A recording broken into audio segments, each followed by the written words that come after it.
Terceiro período, módulo 2. Percepção, consciência e emoção. Anatomia do encéfalo.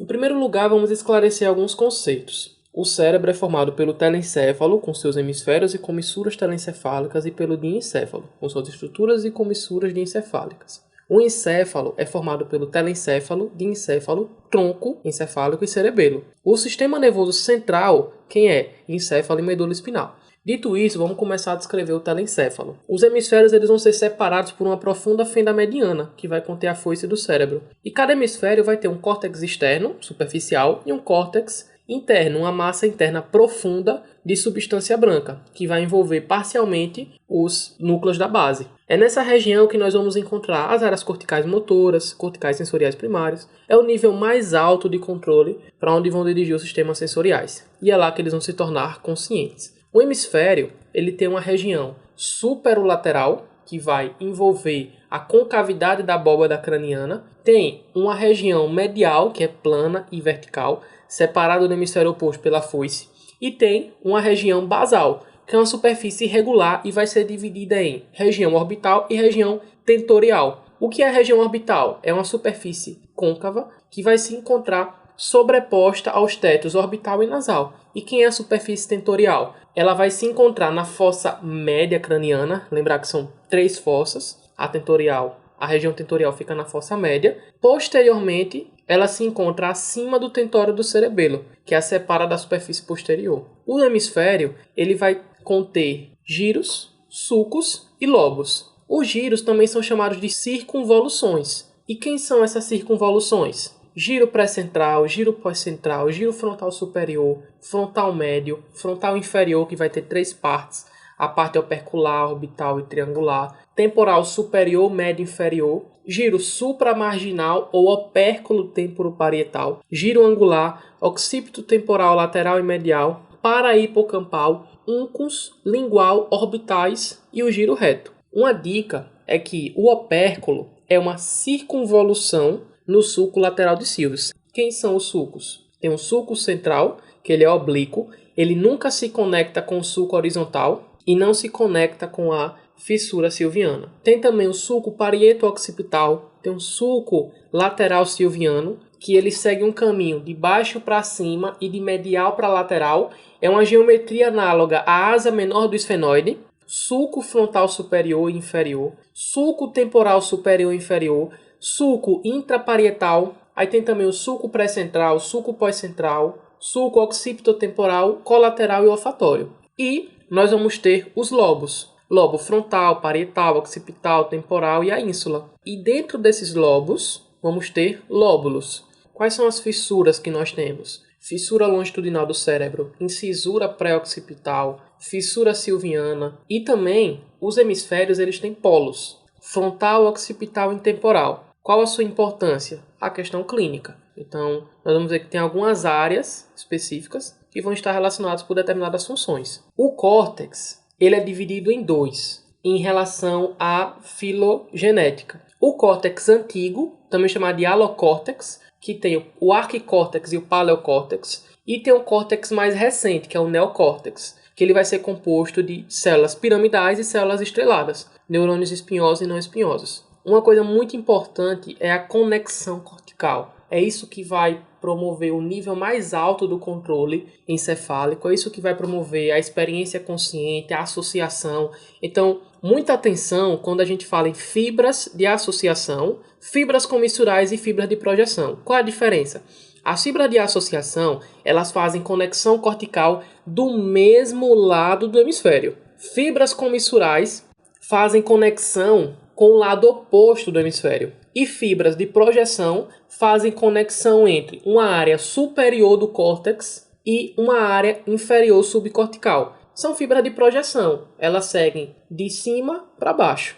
As comissuras telencefálicas do corpo caloso, do fórnice e comissura rostral, elas vão ser muito importantes na conexão entre os hemisférios. Então, as fibras comissurais do corpo caloso, elas vão ser responsáveis por unir os dois hemisférios e fazer a conexão de fibras de um lado para o outro. Os hemisférios são formados por alguns lobos. Dentre eles nós temos o lobo frontal, que é anterior ao sulco central e acima da fissura lateral. ele vai ser composto pelo giro frontal superior, que são horizontais, certo? O giro frontal médio e o giro frontal inferior. Nessa região, nós vamos ter o córtex motor primário, também chamada de área 4 de Brodmann, que fica no giro pré-central. Ele se continua com o giro frontal médio na superfície e ele se continua com o giro frontal superior e inferior na profundidade. Tem o córtex pré-motor, que é a área 6 de Brodmann, que fica em frente ao córtex motor primário. Tem também outras áreas, como o campo ocular frontal, áreas 6, 8 e 9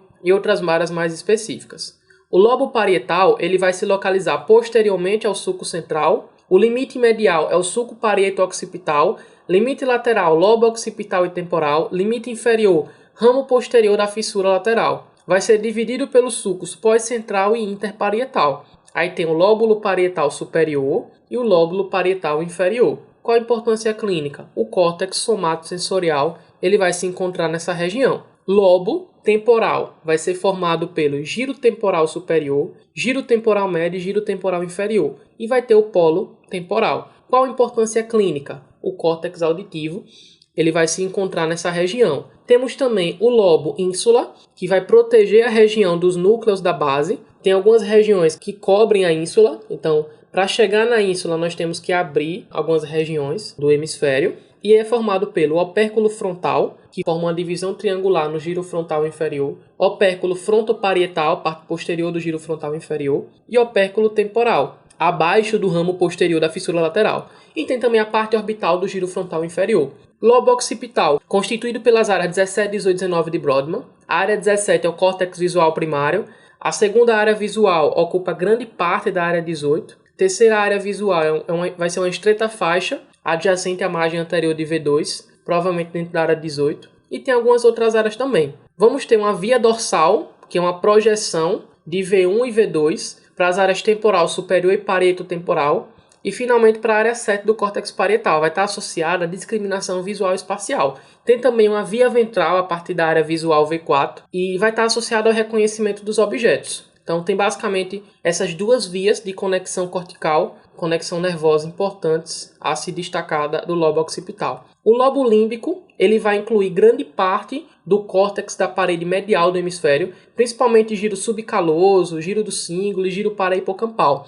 Papez, em 1937, propôs que a expressão emocional está organizada no hipocampo e é experimentada no giro do cíngulo. Esse giro ele forma uma cinta ao redor do corpo caloso e expressa através dos corpos mamilares. Vamos agora falar do diencéfalo, que são as estruturas que vão se desenvolver a partir do terceiro ventrículo no sentido inferolateral, composto pelas comissuras diencefálicas, como a comissura epitalâmica e abenular, e tem algumas estruturas que nós vamos descrever agora. Primeiro, o tálamo. O tálamo é muito importante, chamada também estação de retransmissão. Ele vai estar situado acima do sulco hipotalâmico. Basicamente, o tálamo são duas massas de tecido nervoso unidas pela aderência intertalâmica. Vão se relacionar medialmente com o terceiro ventrículo e lateralmente com a cápsula interna. E o que é que compõe o tálamo? Principalmente substância cinzenta, no qual vão se distinguir vários núcleos. A superfície medial do tálamo é a parte superior da parede lateral do terceiro ventrículo. Ele vai ser contínuo com o tegmento do mesencéfalo,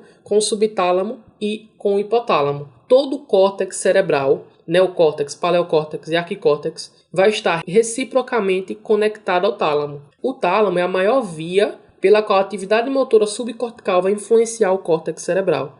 Por exemplo, as fibras tálamo-corticais terminam predominantemente na camada 4 do córtex. As fibras corticotalâmicas recíprocas originam-se a partir de células piramidais modificadas da camada 4, enquanto aquelas aferências não específicas recíprocas se originam de típicas células piramidais da camada 5 e podem ser colaterais, axônicos e outras vias córtico-subcorticais. O metatálamo é formado pelos corpos geniculados medial, que vai compor a via auditiva, e os corpos geniculados laterais, que vai estar associado à via visual. Ele faz conexão com o teto mesencefálico através dos colículos superiores e inferiores. O subtálamo ele vai ser inferior ao tálamo e ele vai ser contínuo anatomicamente com o mesencéfalo. É basicamente uma complexa região de grupos nucleares e fibras. Os principais grupos nucleares são o núcleo subtalâmico reticular, a zona incerta, os campos de fora e o núcleo pré-geniculado. O hipotálamo ele vai ser inferior ao tálamo, porém ele não se continua com o mesencéfalo. Ele contém sistemas integradores que, através de inervação autônoma endócrina, vai controlar o equilíbrio líquido de eletrólitos, a ingestão de alimentos, energia, reprodução, termorregulação e as respostas imunológicas e emocionais. Na horizontal, o hipotálamo ele estende-se da lâmina terminal até um plano vertical posterior aos corpos mamilares. Na vertical, ele vai do sulco hipotalâmico até a base do encéfalo, abaixo do terceiro ventrículo. Se a gente imaginar em 3 dimensões, ele vai se encontrar abaixo do tálamo e anterior à parte tegmental do subtálamo e ao tegmento mesencefálico.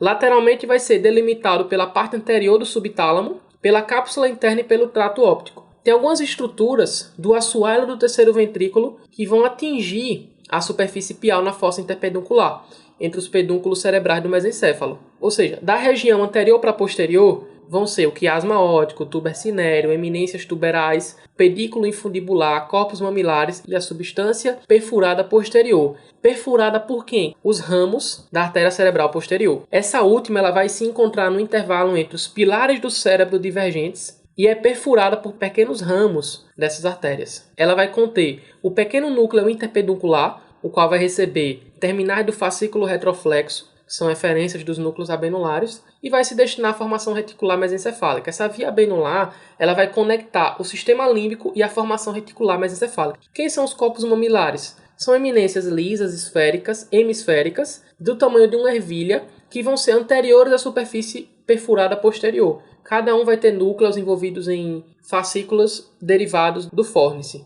O tuber cinério, ele fica entre os corpos mamilares e o quiasma óptico, vai ser uma massa convexa de substância cinzenta. A partir dele, o infundíbulo, na posição mediana no tuber, com formato cônico e oco, vai tornar-se contínuo e anterior à neurohipófise. Ao redor da base do infundíbulo vai se encontrar a eminência mediana, qual vai ser demarcada por um raso sulco tuberoinfundibular. De modo geral, diversos estímulos em muitas partes do hipotálamo podem causar profundas alterações no sistema nervoso autônomo. Qual conexão neural aferente do hipotálamo? O sistema visceral ascendente somático-sensorial dos sistemas visual e olfatório e de numerosos tratos derivados do tronco cefálico do tálamo, de estruturas límbicas e do neocórtex. Essas vias se dirigem ao hipotálamo. E qual é a conexão neural eferente? São recíprocas para a maioria e, em particular, vão de encontro às origens centrais das fibras nervosas autônomas e as controlam. O epitálamo consiste em núcleos paraventriculares anterior e posterior. Nos núcleos abenulares são algumas estruturas que pouco se sabe, na verdade, as funções fisiológicas desses núcleos abenulares. Tem sido sugerido que eles podem estar envolvidos no controle do mecanismo do sono. Embora a abênula humana seja relativamente pequena, ela é um foco de integração de diversas vias aferentes olfatórias, viscerais e somáticas. Tronco encefálico vai ser a região de emergência de 10 de 12 pares cranianos. Possui diversos centros vitais, é o sítio da formação reticular, vai ficar situado na fossa posterior e, de fato, pequenas lesões no tronco encefálico podem ser fatais. Ele vai ser composto pelo mesencéfalo, que fica na fossa posterior do crânio, uma parte.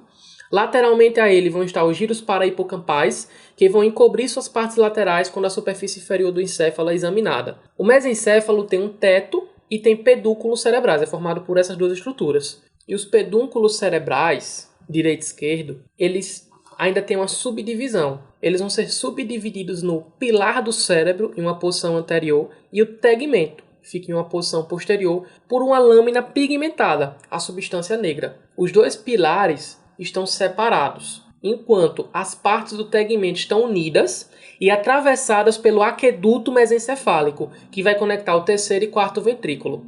Vamos ter também a presença dos nervos oculomotor e troclear, que eles vão se encontrar entre essas duas artérias. As raízes do nervo oculomotor vão emergir a partir da face medial do pilar do cérebro. A artéria comunicante posterior vai se unir à artéria cerebral posterior na superfície medial do pedúnculo, na fossa interpenducular.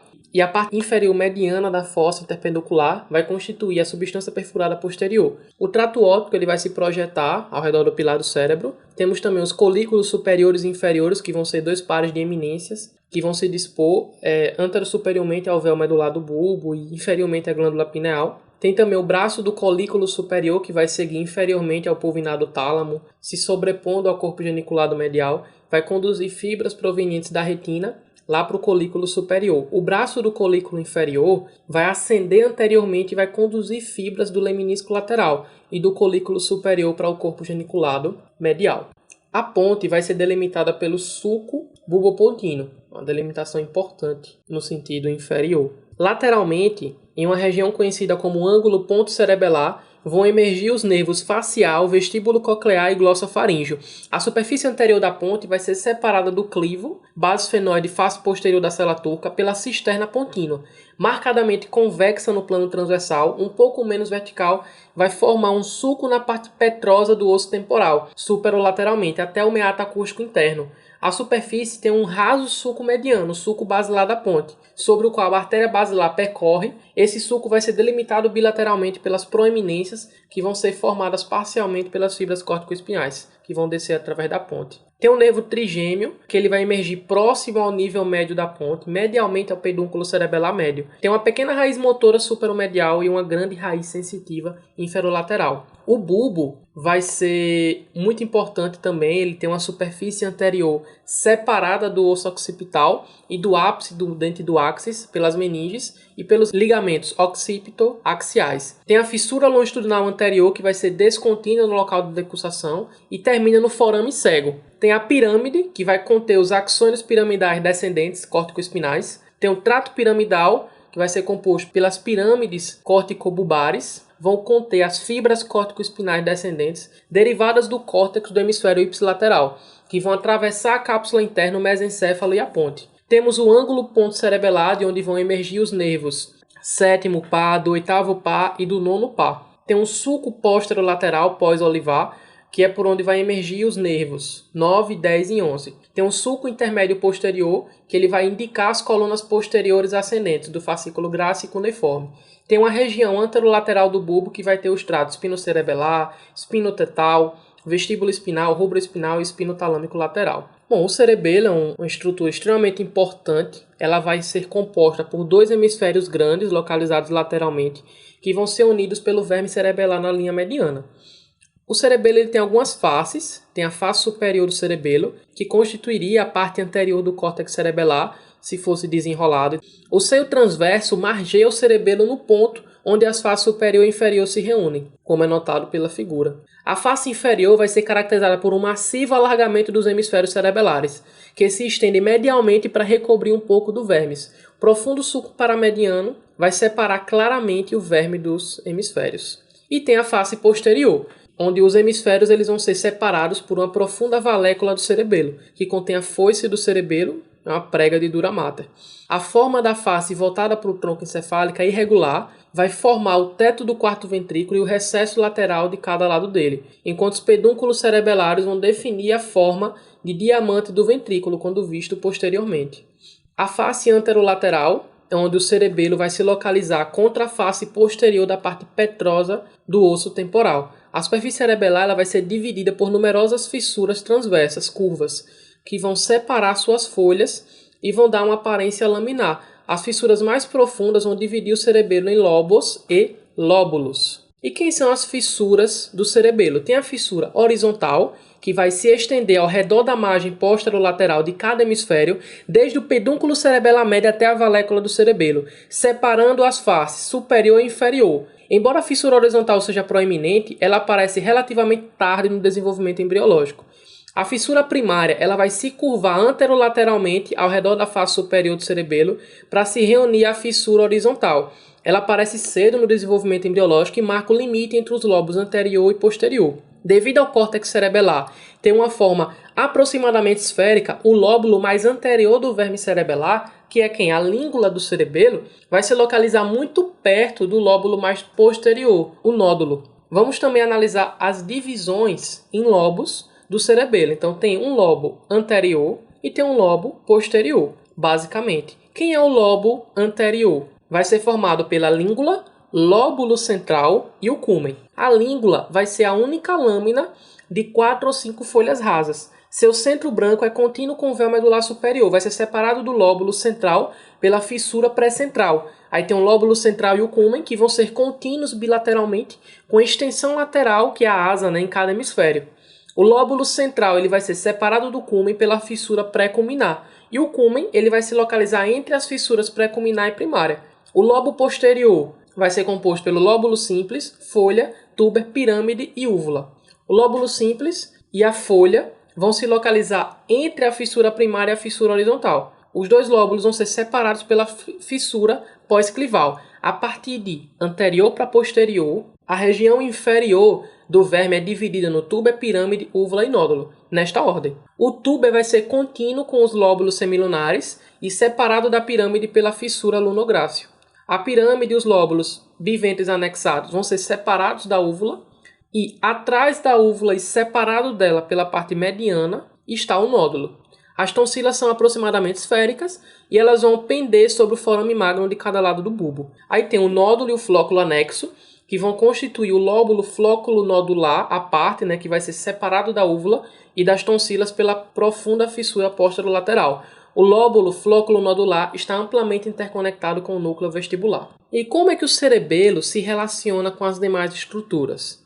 Essa figura das projeções vestibulocerebelares mostra a aferência primária proveniente de neurônios do aparelho vestibular em direção ao verme cerebelar, que é uma projeção primária. Além disso, vamos notar também aferências secundárias provenientes dos núcleos vestibulares em direção à asa flocular. Em seguida, nós temos o sistema ventricular. Sistema muito importante, que é importante nós ressaltarmos, que não tem ventrículo nos giros frontais superior e médio. Na ressonância, se você está vendo o ventrículo, eu estou no giro frontal inferior para baixo. Isso é um ponto importante. O sistema ventricular encefálico ele vai consistir de uma série de espaços e canais interligados que derivam da luz central do tubo neural embrionário e das vesículas encefálicas, que dá origem. Cada hemisfério cerebral contém um grande ventrículo lateral que se comunica próximo à sua extremidade rostral, com o terceiro ventrículo pelo forame de Monro. O que é um terceiro ventrículo? É uma cavidade na linha mediana semelhante a uma fenda, situada entre o tálamo e o hipotálamo direitos e o tálamo e hipotálamo esquerdo.